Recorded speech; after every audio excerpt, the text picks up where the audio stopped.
Hello.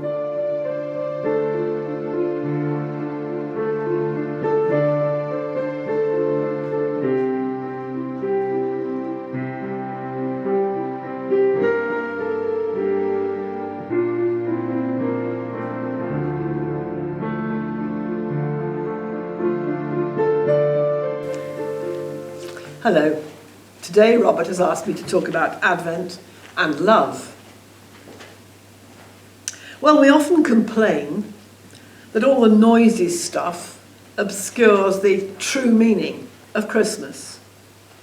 That lights, fir trees, holly and ivy wreaths, robins on cards, bright wrapping paper, Christmas jumpers, office parties, decorated shops, turkey and stuffing, elaborate presents and Santa Claus are really nothing to do with the real Christmas. I disagree. I love all this, and I'm missing some of it this year. Of course some of it is tacky, and of course we rather pompously, or I anyway, rather pompously disapprove of the excesses I see in other people, not in my own Christmas, of course.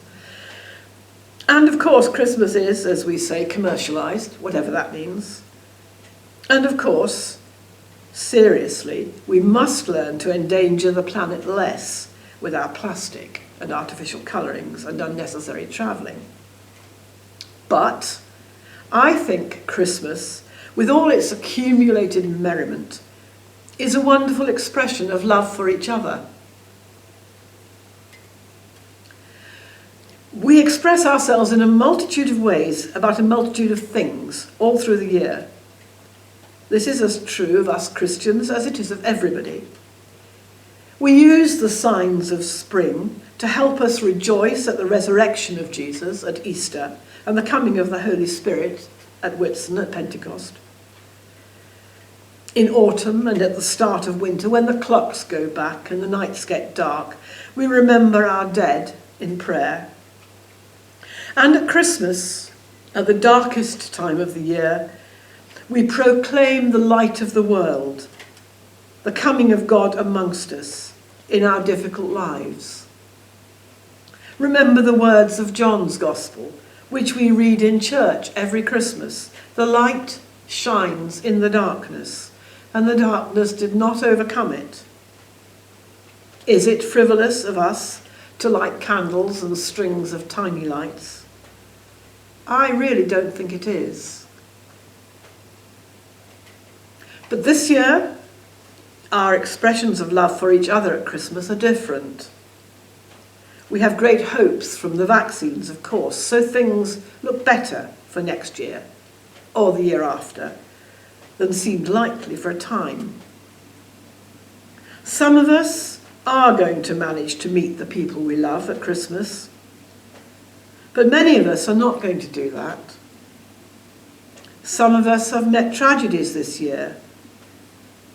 And for those of us who are more fortunate, all our greetings and letters and presents are still constrained by the fears and the sadnesses that have come to us with the pandemic. I'm feeling a strange mixture of relief and gratitude for the ways in which we continue to support, yes, and love each other, and also sorrow for the things we've lost. In losing so much of what we seem now to call the hospitality industry, we have lost easy meetings with friends. In losing the theatres and concerts, we have lost shared experiences of joy. In the damage to our schools and universities, we have lost so much love and friendship. In losing shops, we have lost the shared life of our towns.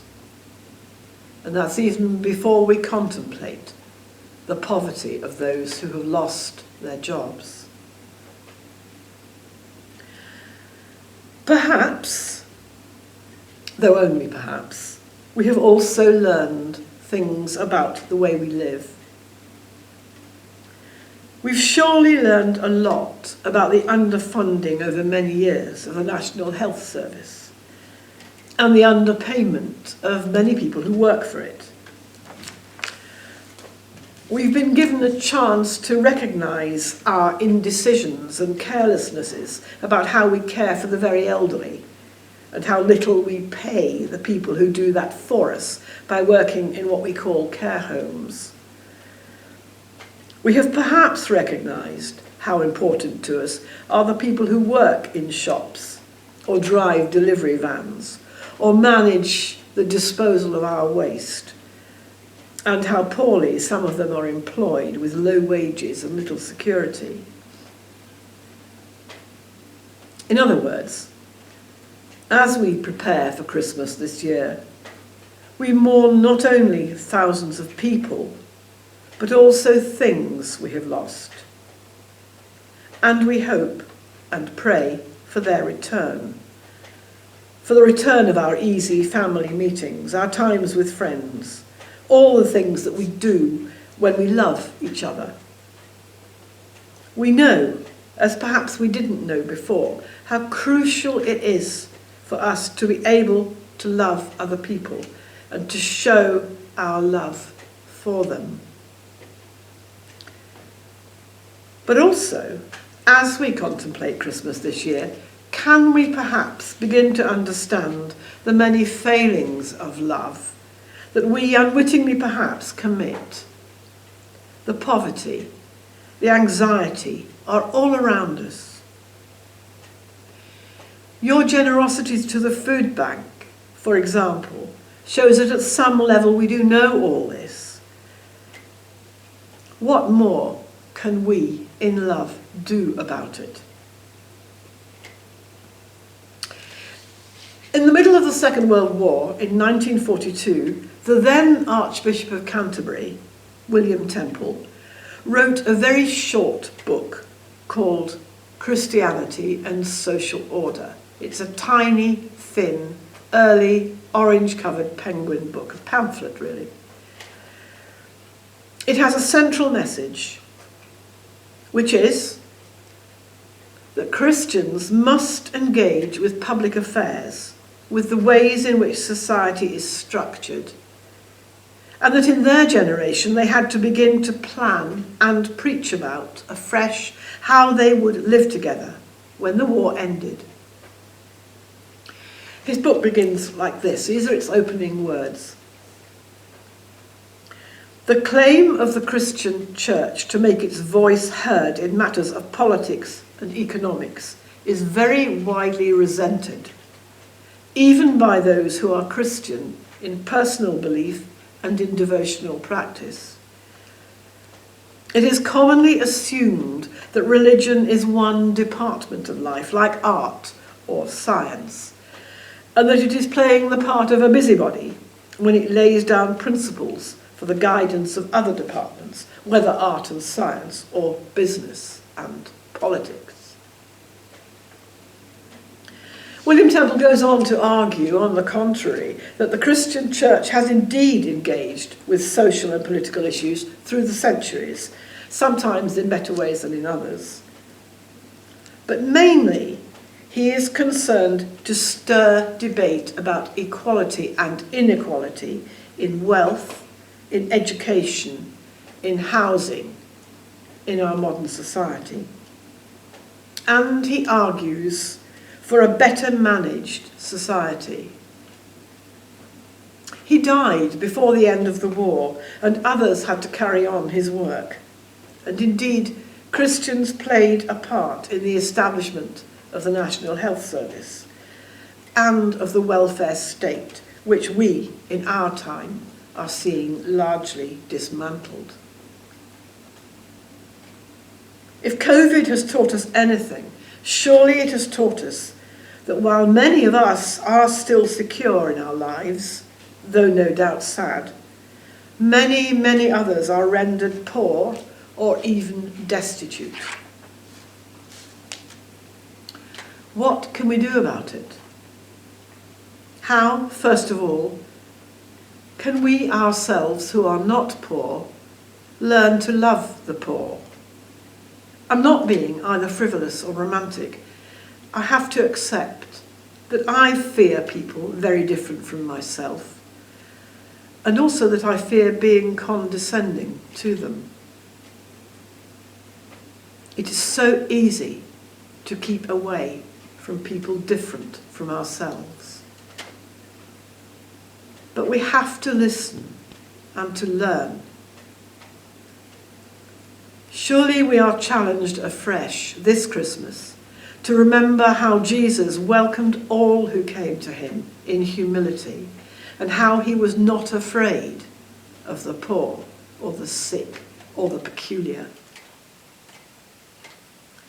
We have to build new plans, and we as Christians have to find ways of hearing and contributing to those new plans and of making sure they are in due course implemented.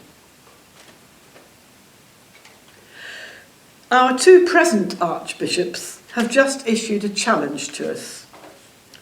They made a joint presentation last month to online meetings of the General Synod, and I urge you to look it up. If you look up the Archbishop of Canterbury's or the Archbishop of York's websites, there you will find it. Briefly, Archbishop Justin listed 8 social matters of terrible and urgent concern to us here in Britain. 1, COVID itself and its attack on all our senses of security. 2, economic recession that was coming anyway and that is now speeded up, and a huge increase in poverty. 3, racism. The Black Lives Matter movement is important. Of course, Black Lives Matter. Of course, all lives matter. But Black lives haven't mattered. 4thly, failures of safeguarding of the vulnerable within the church itself. 5thly, our relations with Europe and the rest of the world, economically, politically, socially, imaginatively, morally. 6, the desperate plight of people who have become refugees and who seek asylum. 7, the threat to democracy through populism, through the claims by the rich to be friends of the poor. And lastly, and perhaps above all, the environment, the planet, and our need to care better for the planet. He then said this: it would be easy for the church to be fearful of these changes, to concentrate only on ourselves. And there have been moments this year when we have done precisely that. Perhaps we will look back and conclude we acted wrongly, or perhaps we can only conclude that we acted over-prudently in the light of our ignorance about the nature of the virus. Whatever we see over time, we also know that at the grassroots level, the church has acted magnificently, with lay people and clergy giving every ounce of their energy and commitment to the service of the poor and the needy in our society. They are the heroes of this crisis. However, we cannot remain in crisis mode forever. And then Archbishop Stephen of York said this: whatever happens, and whatever form and shape the Church of England takes, God's love for the church is not in doubt. But because we have been shamed this year by the terrible failings of the past, and because we know in our bones that we can't maintain this way of doing church for much longer, and because we know this will mean difficult decisions, and because we know that Jesus loves the poor, and we have a special vocation to be a church of the poor, and because we have been charged with the responsibility to be good stewards of the earth and to bear the gospel of God's love to everyone, we are going to have to change. As Hans Kung observed, to stay the same when everything else around you changes is not to stay the same. Do you hear what they are saying? Do we hear what they are saying, what our archbishops are saying today? If we are a church which loves the people it meets, we have to be ready for change.